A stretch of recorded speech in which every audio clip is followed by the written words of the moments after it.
Hi friends, ഇന്നലെ തുടങ്ങിയ മഴയാണ് കേട്ടോ. ഒട്ടും നിന്നിട്ടേ ഇല്ല. അതുകൊണ്ട് ഇന്ന് സ്കൂളിന് എന്തായാലും ലീവ് കൊടുത്തു. പക്ഷേ ഓൺലൈൻ ക്ലാസ്സസ് ഉണ്ടായിരുന്നു കേട്ടോ.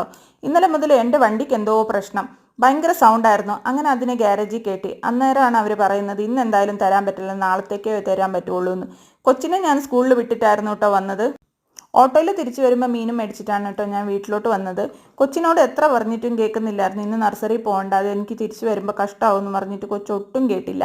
അടുത്തുള്ള പിള്ളേരാണ് സ്കൂളിലോട്ട് വരുന്നതായതുകൊണ്ട് അവർ നഴ്സറിക്ക് ലീവും കൊടുത്തിട്ടില്ലായിരുന്നു കേട്ടോ. ഉച്ചയായപ്പോഴത്തേനും കൊച്ചിനെ നടന്നു പോയി കൊണ്ടുവരാമെന്ന് വിചാരിച്ചപ്പോഴാണ് നെയ്ബർ പറയുന്നത് ഞങ്ങൾ വന്നോളാം കൊണ്ടുവരാൻ വേണ്ടിയിട്ടെന്ന്. അങ്ങനെ പിന്നെ അവരുടെ കാറിൽ കയറിയിട്ട് കൊച്ചിനെ വിളിച്ചുകൊണ്ട് വന്നു. പിന്നെ കുറച്ച് കിവി ഫ്രൂട്ട് കൊണ്ടുവന്നിട്ടുണ്ടായിരുന്നു കേട്ടോ. ഗോൾഡൻ ഫ്രൂട്ടാണ് കുട്ടികൾക്ക് ഇഷ്ടം, മറ്റേ പച്ച കളറിൻ്റെ ഇഷ്ടമല്ല കേട്ടോ. അങ്ങനെ ഞാൻ അത് മുറിച്ചിട്ട് കുട്ടികൾക്ക് കൊടുത്തു. അത് കഴിഞ്ഞ് പിന്നെ മീൻ വറുത്തുകൊണ്ടിരിക്കുമ്പോഴാണ് അടുത്ത വീട്ടിൽ നിന്ന് അരി റൊട്ടിയും കറിയും കൂടെ വന്നു. അപ്പോഴത്തേനും ഞാനും കറി റെഡിയാക്കിയിട്ടുണ്ടായിരുന്നു കേട്ടോ.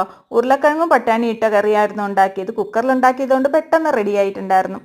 ആദ്യം റോട്ടിയും കറിയും കൂട്ടി തിന്നതിന് ശേഷമാണ് ചോറെടുത്തത് കേട്ടോ. അപ്പം മീൻ വറുത്തതും ഉണ്ടായിരുന്നു, പിന്നെ ചക്കപ്പപ്പടവും ഉണ്ടായിരുന്നു. അത് കഴിഞ്ഞിട്ട് ചെറിയൊരു ഒച്ചമയക്കൊക്കെ കഴിഞ്ഞ് എണീച്ച് വന്നപ്പോഴാണ് കുട്ടികൾ വിശക്കുന്നതെന്ന് പറഞ്ഞത്. പിന്നെ കുറച്ച് കൊഴുക്കട്ട ഉണ്ടാക്കി, ബാക്കി വന്ന മാവ് കൊണ്ട് ഇലയടയും ഉണ്ടാക്കി.